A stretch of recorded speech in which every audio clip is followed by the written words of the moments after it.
So welcome back to Automation Airwaves. I'm your host, Scott Teeple, and today we're working on episode 7 of Lack of Automation Strategy.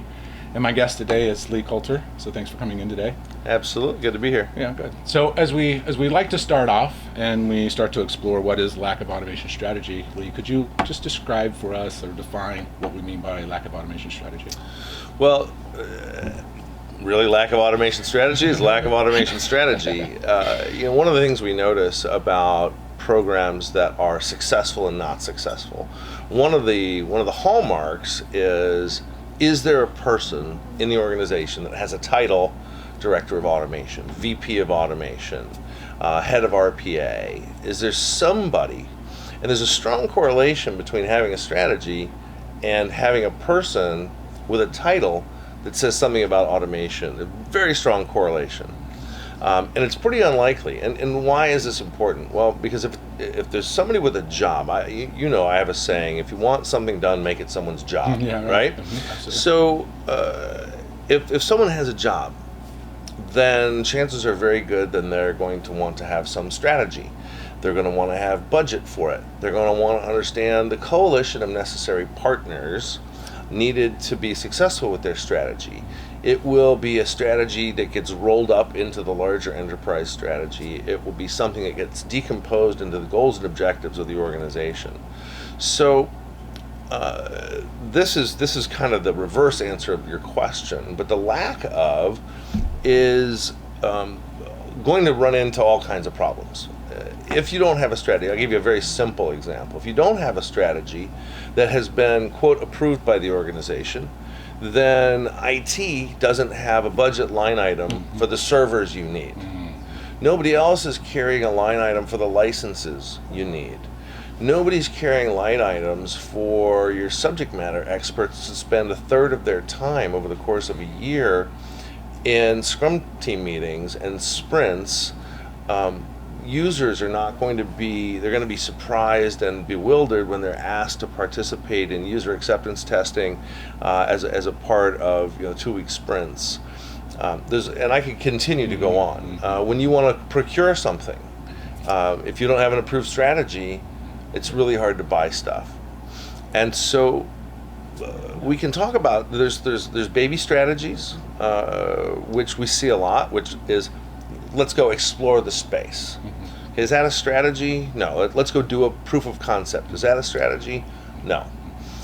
Strategy really is, I understand automation, and it has become, and you've heard me say this a million times before, it is not a thing we do, but a way we do all of the things that we do. This notion of combining human and digital labor, that is strategic. And all of the things beyond harvesting tasks, and as you know, I'm a strong believer in always harvesting tasks because they pay for the rest of the program that's focused on more strategic benefits, improving speed, eliminating defects, reducing risk, all of these things that are harder to get green dollar justification for. So you can kind of, if you have sufficient executive sponsorship, you can get through proof of concept without a strategy.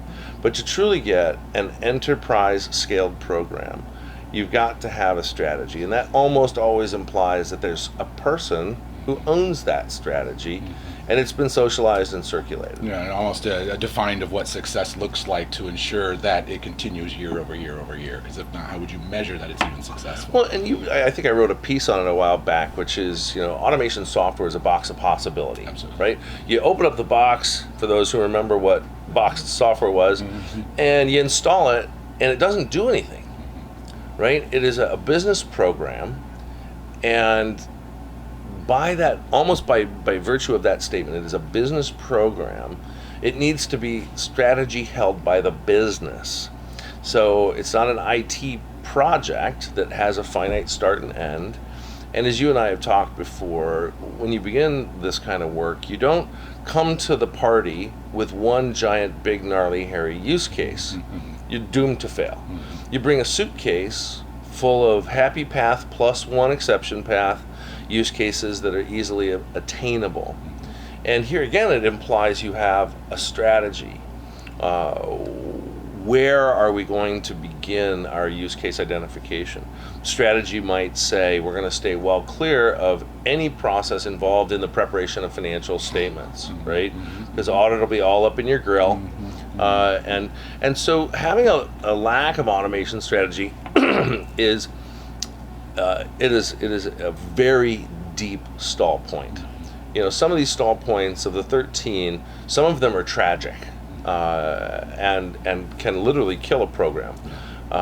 This one is not tragic, but it's very deep if you don't fill in the hole. And this isn't like somebody can move a rock out of your way, right? This isn't like some executive sponsor needs to come in and just remove an obstacle.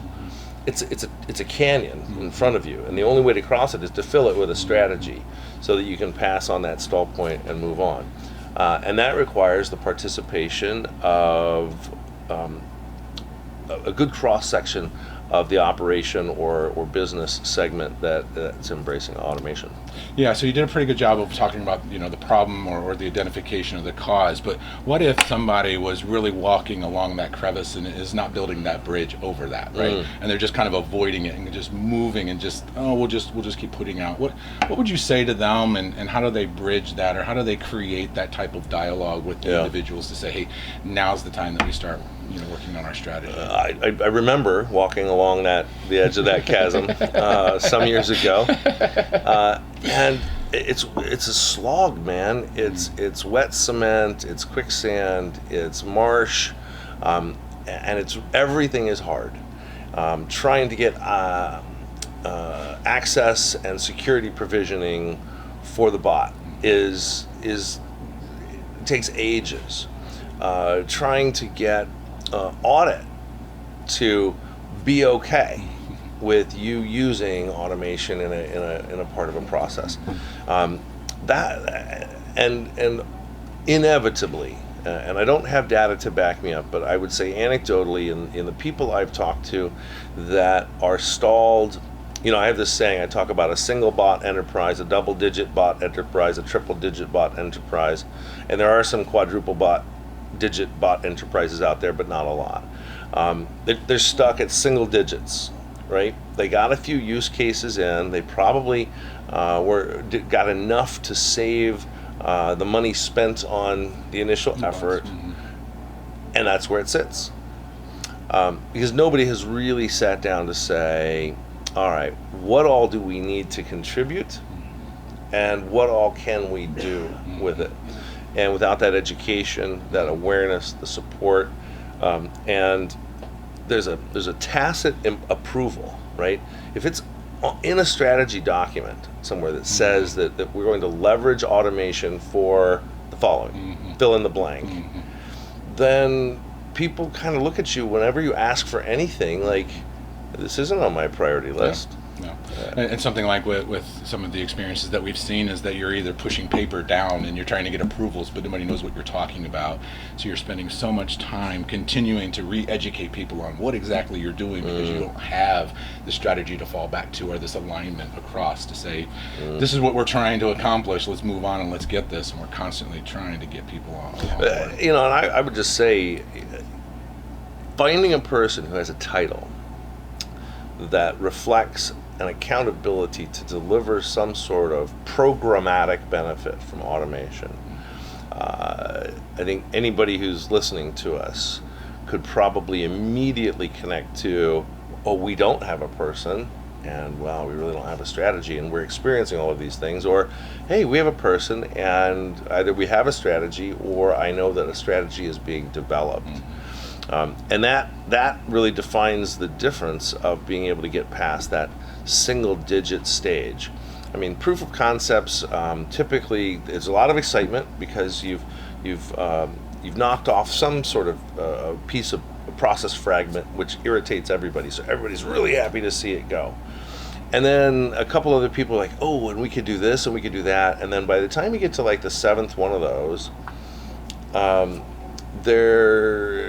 this whole thing about, now you're asking for, a bunch of servers, and now you're asking for 6 digits worth of licensing, and now you're asking for people to spend half their time doing it, and all of a sudden the program reaches a level of energy, of inertia, that without a strategy to legitimize it, you'll fall into the stall point.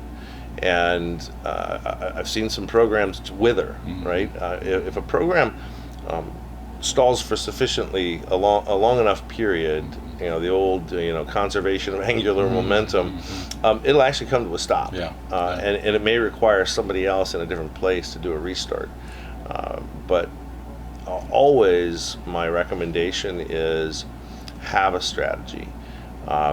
In fact, interestingly enough, in the IEEE working group, the current standard that we're working on is called Implementation and Management Methodologies, and in there we're outlining and section 2 of it'll be 2755.2.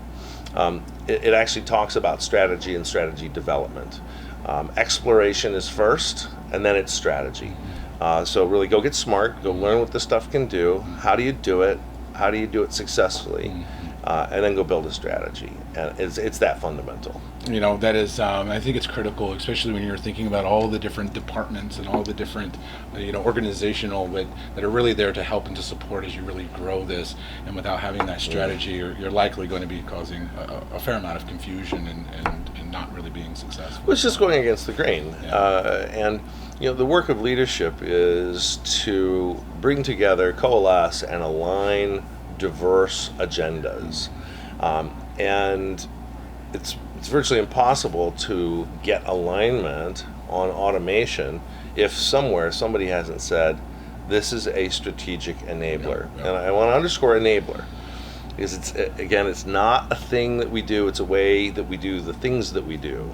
And that's when it becomes strategic, is when, okay, so how are we going to use automation to change our risk profile by taking people out of control processes? How are we going to shorten time to delivery by an order of magnitude? How do we make something that previously required a person to deliver it to you, how do we make that published and available on a website 24/7 on a self-serve basis? These are all things that have a strategic contribution to the business. And then of course there's always the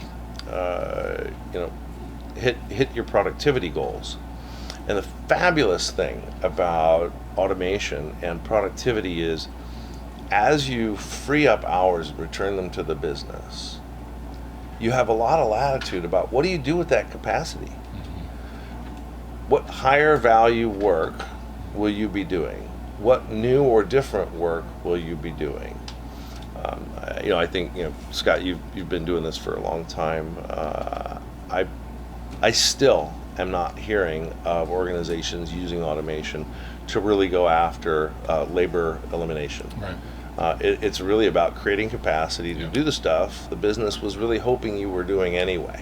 Yeah, it might be cheesy, but you could say unleashing the human potential. Unleashing the human potential, right? And the three C's, right? What we really want people doing is communicating, collaborating, and being creative, using their creativity. And when the jobs that we have, unfortunately, are 93-94% autonomic, robotic, we need to take the robot out of the person. And to do that, you need to be strategic about it. You can be opportunistic for a while. It's a great way to prove that it can do stuff. Right. But then you need to call a halt and say, okay, now we've proven it. Let's develop a strategy, and let's be thoughtful and mindful about the balance of a financial benefit and strategic benefit. What's the right match for our company, our organization? So as a company really turns to take this thing serious, having that automation strategy is really critical. So as we end this up here, what advice do you give our viewership on all things automation strategy, that last piece that you want them to take away with? So first of all, encourage the organization to have a job description that establishes a role, even if it's not a full-time position. It establishes a role. Somebody wears the hat that says, I lead automation. Encourage that as a first step. It almost always forces the development of a strategy and forces the organization to respond to that, to say we sanction it or we don't. Because if the organization doesn't sanction it and support it, it's just so difficult to move. So it's really have a leader imbued with the accountability of the role for automation, and then build the coalition to develop collaboratively the strategy. And I have never wavered in my advice to people, which is having a competent advisor who has been there and done that. There's a lot of opportunity to make mistakes in here that can slow your program down or kill it, and get some help in building that strategy. There's both art and science in it. And that's great. And thanks for coming in today, Lee, as we've now hit episode 7 of the Global AI Market Report, H2 2018, Lack of Automation Strategy.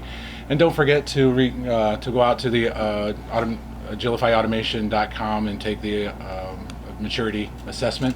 We have a lot of great things to learn on the website, and thanks for coming in today. Absolutely. Thanks, Scott. Yeah, thanks.